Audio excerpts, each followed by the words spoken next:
Buat kalian yang sedang merasa frustasi, merasa buntu sama keadaan, merasa insecure bisa jadi apa di masa depan, kenalin, ini Hasbi, teman dan partner gua yang sudah merubah kehidupannya 180 derajat lewat bidang software engineering. Kayak misalkan makan, aduh tipis banget nih duit, tapi kalau diajak makan juga nggak enak kan, nolak gitu kan, ya udah duit dulu dong gitu. Jadi kayak ngutang waktu itu kayak hampir monthly adalah satu target gue dulu. Ini nggak terlalu ini sih inspiratif sih ya, cuman gue pengen punya privilege waktu itu untuk bisa pilih makanan, bisa belanja tanpa mikirin harga. Tumbuh dalam kondisi ekonomi yang sulit, menjadi salah satu pejuang sandwich generation, underprivileged, Hasbi mau sharing di episode kali ini tentang perjalanan hidupnya. Tapi yang gue ingat banget adalah lu orang yang cuman tidur cuman 3-4 jam. Melelahkan tapi menyenangkan karena banyak ilmu yang kita dapat. Dibilang kapan udah mulai stabil ya sekitar 6-7 tahun dari mulai karir. Ya. So, kalian harus tonton episode kali ini sampai habis. Halo Hasbi. Halo. Aduh, dua orang introvert ya disuruh ngobrol, awkward juga. Tapi today special banget bro, karena lo harus tahu lo sebenarnya salah satu orang yang paling dicari di konten Purwadika. Ya kan? Setiap waktu kita syuting sama tim akademik, pada nanyain tuh gitu, kok tokoh yang dibalik full stack web development-nya nggak ada gitu ya kan? Jadi I think today special banget bisa malah one-on-one talk sama Hasbi ya. Thank you untuk time, dan kenapa gue bilang juga special tadi karena gue tahu banget lo orang yang introvert. It's hard untuk nongol di kamera, apalagi untuk bisa sharing about a lot of things. Tapi today special karena lo willing, lo mau untuk bisa berbagi cerita perjalanan hidup, karir, ya yang gue yakin banget bisa inilah memberi ya, pandangan semoga, gitu ya. No, seriously, pasti bisa karena for myself as your friend, kita udah rekan kerja juga udah cukup lama. Your story is amazing bro. Maksudnya itu juga salah satu yang jadi panutan lah ya buat gue pribadi. Bagaimana resilience itu akhirnya ternyata bisa membuahkan hasil yang signifikan gitu. Maybe pertanyaan pertama gitu ya. Kalau misalkan trying to reflect nih Bi, udah 12 tahun dari pertama mulai berkarir ya kan? Kenal juga pernah 12 tahun kan ya? Oh iya, 12 tahun kita. Kebayang nggak Bi? Maksudnya dalam artian pernah menyangka nggak sih gitu loh, akhirnya seorang Hasbi bisa ada di posisi yang saat ini gitu? Dari 12, kalau dibalikin ke 12 tahun yang lalu, berarti kan lulus SMA tuh ya. Dunia IT tuh kayak asing banget buat gue sebenarnya. Bahkan kalau lihat ya, contohnya device yang gue punya aja waktu itu, dulu tuh zamannya BlackBerry ya, 2011 itu. Ya kan masih hype, happening BlackBerry banget kan ya. HP gue itu masih Nokia 3310. yang monokrom itu ya. Dan beneran pecah dan ya, kalau ini HP case gue waktu itu, HP gue pecah tapi gue bisa rakit lagi dan nyala lagi. Dan itu teman-teman gue selalu bilang itu HP atau remote AC gitu kan ya. Jokesnya kayak gitu dulu. Nah, jadi teknologi itu kayak sangat jauh buat gue, sama gue itu kayak gue nggak kenal teknologi lah. Makanya pas awal masuk ke Purwadika bidang IT ya pusing banget. Nah sampai sekarang nggak nyangka ternyata bidang IT jadi bukan salah satu sih, income paling besar yang gue punya kan. Dan itu bisa support gue, keluarga gue, orang tua gue, dan kebetulan kan sandwich generation ya, atas bawah semua bisa. Alhamdulillah sangat bisa mensupport itu semua. Tadi jadi menarik Hasbi sharing. Jadi kalau yang lagi heboh soal sandwich generation, lo bilang bahwa lo juga merupakan salah satu dari orang yang menjalani kehidupan sebagai seorang sandwich generation ya. Nah memang kalau boleh share Bi, actually sebenarnya gue ada tahu lah secara garis besar, tapi mungkin masih banyak detail things atau hal-hal yang sebenarnya tuh sebagai orang introvert juga nggak sharing ke sesama teman gitu ya. Kayak pengertian dari kayak sandwich generation itu pada di titik itu mundur 12 tahun yang lalu gitu ya Bi ya. Seberapa struggle gitu yang maksudnya lu jalanin, your family jalanin in day to day life? Di waktu itu orang tua gue, nyokap ya, itu jualan kue, sama bokap juga produksi gitu kan di rumah. Jadi jualin kue itu ke toko-toko. Di waktu itu lulus SMA, kondisinya emang nggak ada biaya buat kuliah. Jadi yang paling utama itu memang gue belum bisa kuliah waktu itu. Lulus tahun 2010 itu niat utamanya masuk PTN biar dapat beasiswa. Jadi memang ngincernya PTN biar beasiswa. Jadi nggak pernah kepikiran swasta sama sekali, apalagi bidang IT. Normal-normal banget targetnya kayak masuk ke MIPA yang teknis kayak gitu-gitu lah ya. Terus kayak dari segi uang, kenapa bisa dibilang sandwich generation waktu itu ya, orang tua ngebiayain adik kan, masih sekolah SD waktu itu masih SD gitu kan, beda 6 tahun tuh sama adik gue kan, masih SD, dan itu prioritasin kakak gue yang pertama kuliah. Ya udah gue nggak dapet jatah lah, bisa dibilang jatah. Ya udah gue coba jalan akhirnya sendiri. Di situ gue coba kepikiran, ya udah gue mau coba kerja dulu deh untuk memenuhi kebutuhan gue dan bisa kebantu keluarga juga. Jadi ya struggle-nya memang paling berasa itu dari segi privilege punya dana untuk melakukan sesuatu. Kalau misalkan nggak salah Bi, dulu pas ibaratnya sambil menunggu opportunity nggak bisa kuliah, waktu itu ngajar ya Bi? Betul. Memang sudah passion ngajar sebenarnya atau enggak? Gue nggak passion ngajar sebenarnya, gue bisa ngajar. Dan gue pede akan bisa ngajar, tapi secara passion gue sebenarnya nggak terlalu passion ngajar. Bisa, tapi bukan apa sih namanya, target utama gue. Jadi ketika itu gue coba ngajar di bimbel untuk menunggu waktu kuliah juga kan ya. Jadi sambil nyari-nyari kuliah waktu itu, gue ngajar di bimbel itu dari kebetulan karena nggak kerja atau nggak kuliah, jadi dari pagi sampai sore atau malam. Jadi ngambil semua shift lah ibaratnya. Itu duitnya gue pakai buat bimbel. Jadi gue dulu ikut bimbel juga untuk masuk PTN. Jadi duitnya gue putar, gue dapat duit gue pakai buat bimbel lagi. Jadi kayak gitu. Barusan yang gue capture ya, dalam artian sebenarnya nggak nyaman-nyaman banget untuk ngajar. Mungkin itu adalah buat orang introvert juga salah satu hal yang ngedrain energi untuk interaksi atau ngajarin orang. Tetapi mungkin kuncinya adalah opsi ya. Betul.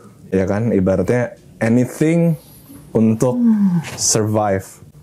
Dan gue rasa juga kayaknya memang itu kali ya salah satu hal yang kayak kalau kita dari posisi yang udah lebih senior, sering ngeliat curhatan junior kita, yang kayaknya kalau kayak burn out jadi dimotivate, rasanya pengen resign, rasanya pengen ganti kantor dan lain-lain. Ya mungkin kadang-kadang opsi kali ya. Ya setuju sih opsi. Kalau ngomongin opsi, saat itu gue emang gak punya opsi apapun sih. Mau kuliah gak bisa, mau kerja juga skillnya lulus SMA bisa ngapain gitu kan. Dan ternyata opsi yang didapat adalah gue coba untuk nekat ngajar. Nggak ada background ngajar, jadi kayak nggak pernah ngajar, ya udah coba ngajar dan bisa waktu itu. Jadi kayak dapat skill di situ. Opsi yang nggak punya lagi itu yang tadi kan soal kuliah. Kebetulan banget nih cerita tentang Purwedika juga nih. Jadi di tahun itu kakak gue dapat info dari temannya bahwa ada beasiswa full dari OS Radio kerjasama sama Purwedika. Yang pertama banget itu kan ya. Yang gue incer waktu itu adalah bukan IT-nya. Baik lagi kan gue nggak punya wawasan soal IT waktu itu. Yang gue incer adalah beasiswa full-nya. Jadi kata-kata beasiswa full itu yang gue incer pertama kali. Yang penting kuliah. Yang penting kuliah dan gak keluar biaya. Jadi beasiswa full itu kayak jadi target gue waktu itu. Akhirnya ya nggak tahu kondisi IT gimana, no clue lah sekali ya. Coba apply aja waktu itu kan, tes ya udah. Ternyata dapet. Nah, yang sebenarnya ada cerita juga, mungkin lu bisa confirm ya soal yang awalnya kandidatnya ada beberapa dan gue sebenarnya bukan kandidat yang masuk untuk lolos waktu itu.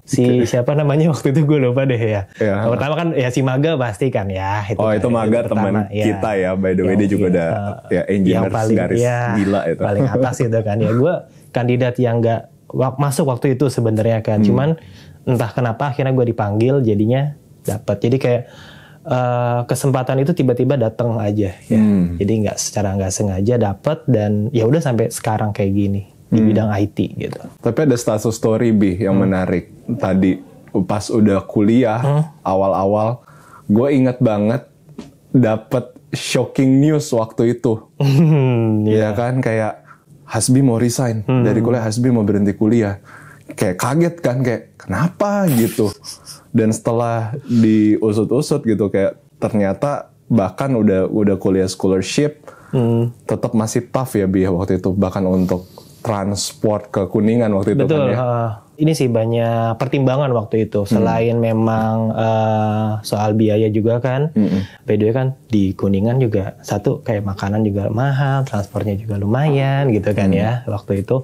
Terus memang IT susah gitu waktu itu. Karena baik lagi backgroundnya bukan yang mengerti tentang IT dulu. Pas dihantam sama materi IT yang technical banget. Ternyata susah. Terus di compare lagi ada pressure beasiswa juga nih sebenarnya. Oh, performance gitu. Yes, walaupun gak ada tuntutan dari pihak Purwadika untuk lu harus dapat nilai tinggi dan lain sebagainya. Cuman kan gue ngerasa bertanggung jawab gitu kan. Gue beasiswa tapi kok nilainya jelek gitu kan dan lain sebagainya. Terutama kalau gue compare sama si nomor 1 ya. Si Maga. Si Pak Maga ini. Pak Maga ini yang tipikal orang nggak belajar ranking 1 nilai 100 ya kan. Tipikal yang paling dibenci sama anak muda. Yang bilangnya nggak pernah ngerjain tugas tapi selesai dalam satu malam yang kayak gitu kan kayak merasa jauh banget ya. Terus di compare juga sama teman-teman yang lain kayak lu gitu kan jago presentasi kan, gue langsung ngerasa kayak gue jago presentasi ternyata. Iya kan, jago presentasi di awal gitu kan untuk public speaking. Kayak beberapa teman lagi kayak si Alvin yang di bawah gue juga kayak skillnya juga jauh gitu kan. Yang ngerasa pressure dari sisi itu selain dari biaya juga. Ya udah gue memutuskan waktu itu untuk udah gue nggak lanjut deh kayaknya. Gue nggak sanggup nih untuk ngejalanin ini. Cuman ya baik lagi soal opsi tadi. Antara gua lanjut tapi melelahkan dan nggak nyaman tadi, mulai dari nggak nyaman, susah dan lain sebagainya, atau gua memilih untuk menyerah, memang dari hidup lebih nyaman, lebih enak, lebih gampang, tapi gua ngelihat ke depannya nih, karena kan tadi udah jalan 1 semester ya kalau nggak salah waktu itu, udah mulai tahu dunia IT dan kayak udah kebayang gitu ke depannya kayak gimana. Kalau gua resign waktu itu, gua kebayangnya akan kerja seperti apa. Itu kayak jauh banget gitu nantinya kayak compare kalau gue jalur yang ini gue ambil gue bisa sukses kayaknya nih kalau yang IT ya. Kalau yang ini gue ambil ya gue akan kayak mas-mas pada umumnya gitu kan. Jadi kayak kerja di kantoran, kerja 9 sampai 6 lembur dan sebagainya kayak gitulah. Tapi yang menarik adalah ternyata tadi kegalauan tadi gitu ya, baik tadi merasa kayak inferior, gak perform, dan juga ada masalah bahkan budget gitu kan untuk daily operation, ongkos, makan siang di daerah Kuningan. Tapi malah peristiwa itu malah jadi ini ya, membuka karir pertama lo justru. Iya betul. Di bidang software engineering ya. Betul. Boleh share Bi waktu itu, jadinya gimana tuh? Akhirnya kan memang pasti konsultasi ke pihak Purwadika juga kan ya. Oh ternyata kendala gini-gini dari pihak Purwadika menawarkan untuk mungkin istilahnya intern kali ya. Jadi kayak sekalian ngebantuin dari sisi teknisnya. Purwadika ada satu company lagi yang Neurosoft, software house kita software house-nya untuk ngebantu bikin reporting dari situ. Jadi kayak Purwadika kasih opsi nih, ngebantu banget waktu itu untuk kasih another income buat gua, walaupun kerjaannya bukan yang heavy banget, ya masih junior banget lah itu bikin report ya. Crystal report Crystal kan? report, ya, betul, report. Ini report bukan report Excel ya, tapi lebih report yang teknis lah, kayak gitu. Di situ mulai belajar dan di situ mulai ya dibilang kerja profesional sih, ya kan? Dengan berapa waktu itu? Dapatnya? Kalau nggak salah 500.000. 500.000 waktu itu. That's your first salary di bidang IT, betul, di bidang tech. Ya menarik banget ya story-nya ya. Memang balik lagi ya ketika mungkin kayak fast kali ya, fast and furious, ride or die. That's how you gambarin hidup lo gitu ya, ride or ya udah gue nggak tahu gak ada opsi lagi gitu nih pada saat lagi. Itu yang ya udah.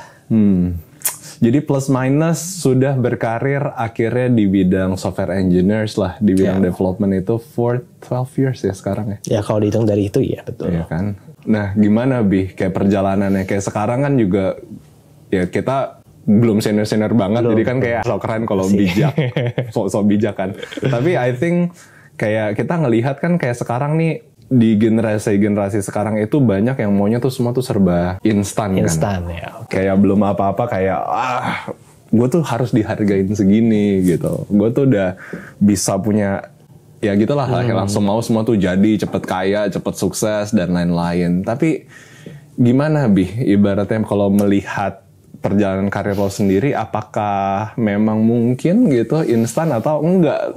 Buat lo sendiri tuh kayak it's a long and betul-betul banyak struggle nih gitu. Oke. Itu dari privilege-nya sih sebenarnya. Instan gak instan itu balik lagi ke privilege. Privilege ya. Instan mungkin banget sebenarnya kalau lu punya privilege lebih mungkin dari sisi ilmu yang lu dapetin gitu kan ya. Misalkan lu bisa belajar di kayak contohnya kayak sekarang di Bro Kabutkan gitu kan ya. Berarti kan ada privilege untuk bisa lu belajar dan lain sebagainya. Langsung dapat kerja yang oke gitu. Dapat kerja yang oke gitu kan ya, karena memang udah di wrap ilmunya jadi udah compact banget dan langsung bisa, itu masih possible banget sebenarnya. Cuman ketika nanti masuk ke kerja, apakah bisa langsung naik levelnya ke tingkat yang langsung tinggi dan secepat itu? Semua butuh proses sih pastinya. Ketika masuk kerja pertama kali, jangan expect orang akan langsung menghargai lu.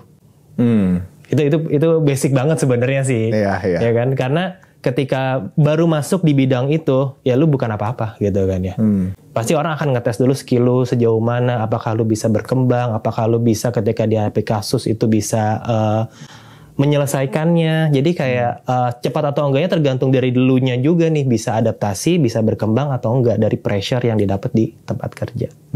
Gitu sih. Ada nggak orang yang cepat? Ada juga sih sebenarnya, ada aja gitu kan ya. Cuman balik lagi kalau misalkan kita nggak ada usaha untuk bisa mempercepat tadi prosesnya, ya sama aja kan. Jadi kayak cuma nuntut doang tanpa ada action apapun dari kitanya sendiri. Iya, tapi makanya ya kenapa tadi gue bilang di awal adalah lo salah satu sosok yang ini nggak carmuk ya Bi, ngapain carmuk sama teman sendiri gitu. Tapi lo memang sosok yang gue kagumin karena gue inget banget effort lu dengan luar biasa tadi udah mulai karir. Terus gue ingat pas juga kita waktu itu kan adalah ya bisnis kecil-kecilan, nggak kecil juga sih sebenarnya, lumayan lah di saat itu. Tapi yang gue ingat banget adalah lu orang yang cuman tidur cuman 3-4 jam, even pulang kantor masih coding side hustle, cuma tidur sampai sholat subuh, bangun lanjut coding lagi. Ya, itu kan waktu deadline kan ya waktu itu. Oh, deadline. Cuman memang karena tuntutan sih, tuntutan kan ya, tanggung jawab dan tuntutan waktu itu. Kalau misalkan ya bisa aja kan istilahnya burnout ya dulu ya waktu belum terkenal burnout dulu itu kan. Belum ada. Belum dipublis ya. Belum ada. Masuk ke HBBI belum masuk ke HBBI waktu itu. Jadi iya ngejalanin itu pastinya dan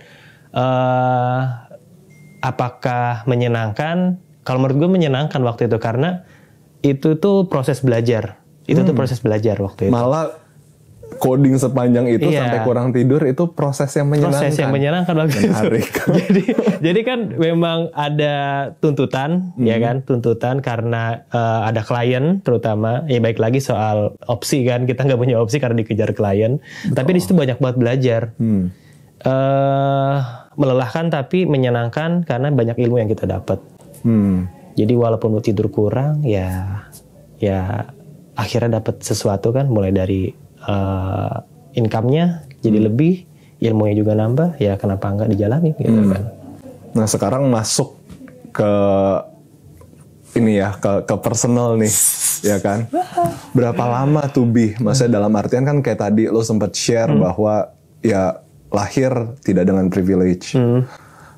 Bertumbuh dengan opsi yang almost nothing gitu. Dan pas mulai juga mau nggak mau ya sesusah apapun, se-struggle apapun, mau nggak mau tetap harus gas, kuat-kuatin diri gitu kan ya. Karena memang nggak ada opsi lain gitu untuk survive.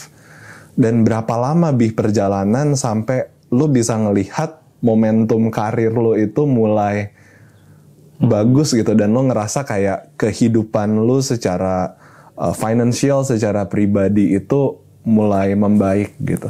Kalau dihitung dari awal yang banget kerja, berarti kan 2011-2012 ya, itu berarti butuh waktu sekitar 6 tahun mungkin. 6 tahun perjalanan dari yang 2011 itu ya. 6 tahun, 7 tahun yang bisa dibilang udah nggak struggle lah ibaratnya. Dulu pas masih awal-awal kerja yang tadi sampai begadang-begadang gitu, apakah dapat uangnya? Uang yang gue dapat waktu itu mungkin bagi orang lain gede. Kayak contohnya lah kita anggap UMR gitu kan. UMR yang uang yang gue dapat misalkan UMR gitu kan. Mungkin itu bagi orang lain gede karena uang itu cuma buat dia. Tapi buat dia personal. Kayak mulai tempat tinggal dia mungkin nggak kepake. Tinggal sama orang tua. Case gue kan waktu itu kan ngekos juga ya, ngekos. Terus ngebiayain orang tua juga, dan sempet juga waktu itu udah mau mulai ngebiayain adik gue kalau pas masuk kuliah. Jadi ya dibilang kapan udah mulai stabil ya sekitar 6-7 tahun dari mulai ya 6-7 tahun. Jadi kayak mulai stabil dari uangnya udah ke pos semua, udah mulai rapih nih. Oh, buat orang tua udah ada, ibaratnya udah saving udah ada, semua udah. Jadi kayak mulai stabil di situ. Tapi kalau misalkan sekarang, ya alhamdulillah ya sudah oke. Makanya memang kayak gue itu selalu seneng to be honest. Maksudnya kayak I know kita udah jalan, ya kita berjuang bareng lah ya hitungannya ya. Hampir kayak I think di setiap project yang ada gue ada lu. Even sampai sekarang kita kayak lumayan one to punch lah ya di bidang ini. Kayak gue seneng secara pribadi, maksudnya kayak gue inget banget gitu loh, maksudnya di tahun itu di 2011-2012 ketika ya kita lagi masih belajar bareng sama initial team kita juga yang masih berjuang bareng. Kayak tadi yang lo bilang kayak event makan di Kuningan susah. Gue inget banget kayak belum tentu setiap hari lu beli makan pas kita lunch. Terus juga seandainya lu beli makan, gue inget banget menu lo selalu ada satu warung nasi yang lu beli, ya udah nasi, tempe orek, sayur, paket lo 5.000 dulu nggak salah 10 ribuan sekitar ya kan, sekitar segitu. Padahal yang lain mungkin ya kita bisa makan lebih fancy, nasi bebek, kelapa segala macam. Tapi makanya seneng banget gitu, kayak misalnya kayak ngelihat wah Hasbi udah berkeluarga, udah punya anak. Anaknya sekarang bahkan bisa ngeliat video les berenang gitu kan. Bisa makan di restoran yang oke dan lain-lain. Buat gue pribadi, that's why makanya kenapa gue bilang lu salah satu sosok yang inspirasi. Karena gue bisa ngelihat seorang yang bekerja keras dan benar-benar bisa merubah hidup gitu. Dan itu yang kayak buat gue juga mungkin memang ya story-nya berbeda gitu kan. Gue nggak bisa bilang kayak seberat yang Hasbi rasain juga enggak gitu. Tapi ya itu salah satu yang ngedrives gue untuk maju terus gitu loh. Bahwa dalam artian kayak ya lu kalau mau kerja keras, usaha ya pasti bisa berkembang gitu loh. Ya kan Tuhan pasti buka jalan gitu. Ada cerita lucu sih sebenarnya di situ soal makan. Jadi di antara teman-teman semua nih, kayaknya lu doang yang gak pernah gue pinjemin duit. Oh gitu? Iya. Jadi ketika makan gitu, lagi memang belum gajian misalkan ya dari yang bimbel itu, ataupun dari yang intern di Brodika waktu itu, ya di software house waktu itu. Kayak misalkan makan, aduh tipis banget nih duit, tapi kalau diajak makan juga nggak enak kan, nolak gitu kan. Ya udah pinjam duit dulu dong, ya dulu. Jadi kayak ngutang waktu itu kayak hampir monthly ada lah, ya walaupun kecil-kecil gitu. Makanya satu target gue dulu. Ini sebenarnya nggak terlalu ini sih inspiratif sih ya. Cuman gue pengen punya privilege waktu itu untuk bisa pilih makanan, bisa belanja tanpa mikirin harga. Itu target gue tuh dulu. Kayak ada istilah, mungkin kalau istilah kerennya financial freedom kali. Iya kan, kerennya gitu kan. Cuman ya itu tadi, gue cuma sesimpel gue pengen kalau misalkan gue makan udah nggak milih harga nih, ya udah. Dan sekarang puji Tuhan, alhamdulillah. Udah kesampaian. Ya, jadi itu jokes sama istri gue sih. Sekarang kita nggak pernah ngelihat harga ya. Jadi, waduh, belagu banget lu.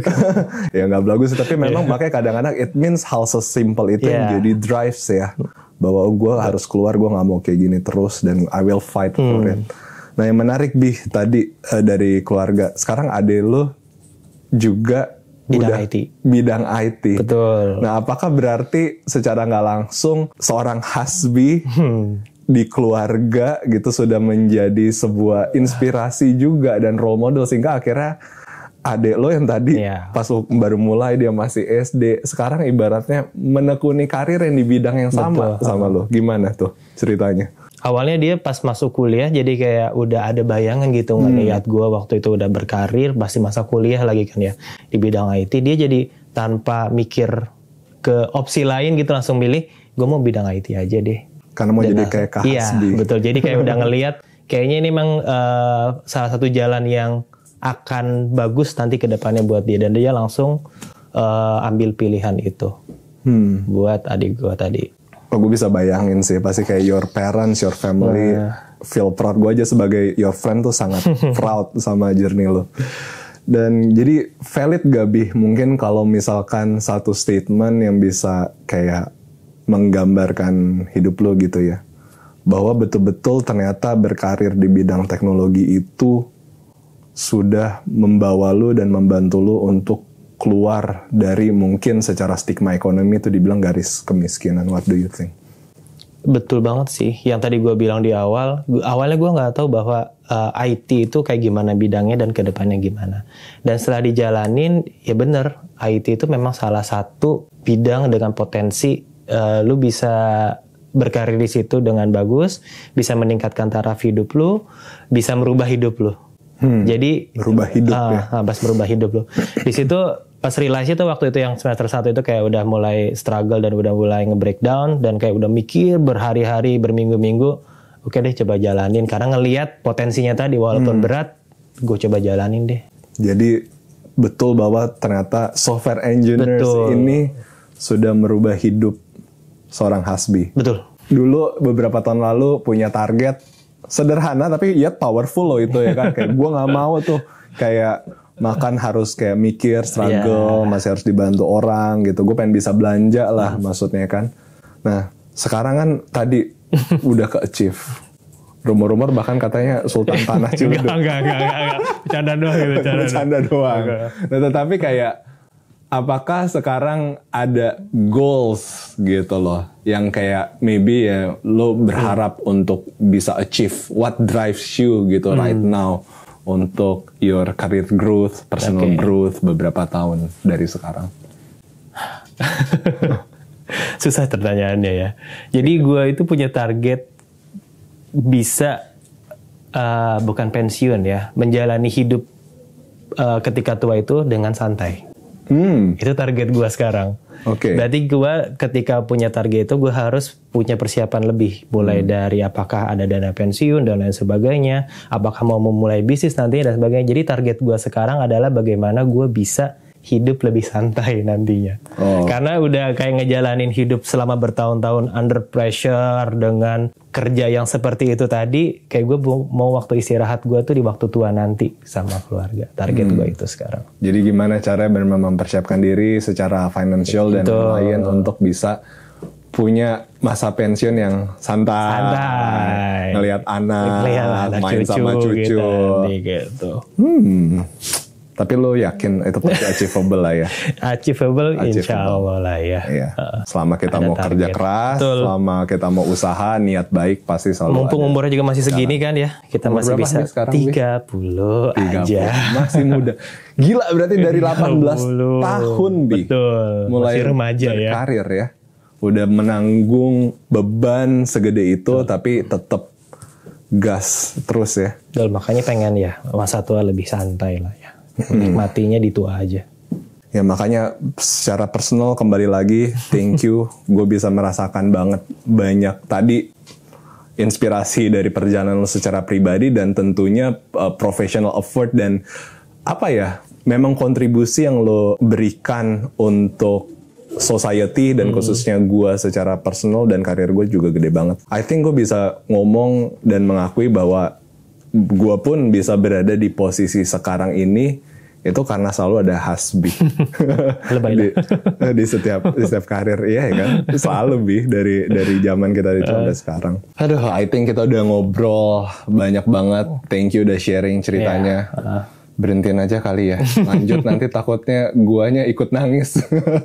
Tapi makanya kembali lagi kita bukan motivator lah ya. Hasbi juga bukan motivator, cuman share a story ini yang gue rasa bisa kasih inspirasi banyak lebih buat anak-anak muda sekarang yang bisa berempati mungkin sama perjuangan yang lagi ngerasain Hasbi di 12 tahun lalu, atau mereka yang lagi meniti karir, punya mimpi besar tapi lagi ngerasa mandek, untuk tetap semangat ya, kayak tetap kerja terus, berusaha melakukan yang terbaik, dan pasti proses akan membawa kita ke semua hasil. Butuh proses. Semua butuh proses, membawa kepada hasil yang kita mimpin.